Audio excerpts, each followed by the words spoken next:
Understanding the phrase, clean the gutters, a guide for English learners. Hello and welcome to our English language learning series.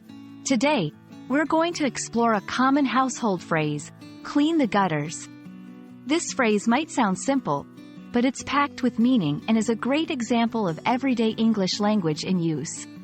Let's dive in and understand what it means and how you can use it. Cleaning the gutters refers to the physical task of removing debris, such as leaves, twigs, and dirt, from the gutters of a house.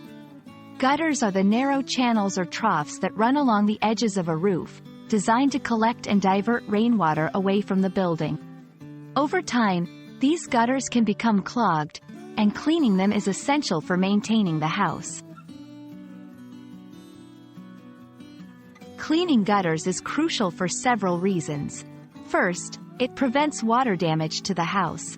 When gutters are clogged, water can overflow and damage the roof, walls, and foundation. Additionally, clean gutters help to avoid nesting places for pests like rodents and insects. It's also a matter of home maintenance and care.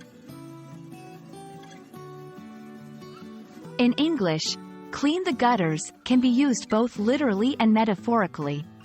Literally, it's often mentioned in the context of home maintenance. For example, I need to clean the gutters before the rainy season starts. Metaphorically, it can imply taking care of neglected tasks or dealing with accumulating problems. For instance, it's time to clean the gutters at work, meaning it's time to address ongoing issues. In different English-speaking countries, there might be slight variations in how this phrase is used. For instance, in the UK, gutters are often referred to as rain gutters. The concept remains the same, though.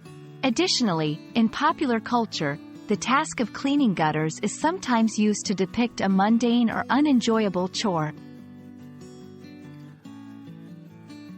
We hope this video has helped you understand the phrase, clean the gutters, in all its dimensions: literal, metaphorical, and cultural. Remember, learning these everyday phrases can greatly enhance your fluency in English. Happy learning, and see you in our next video.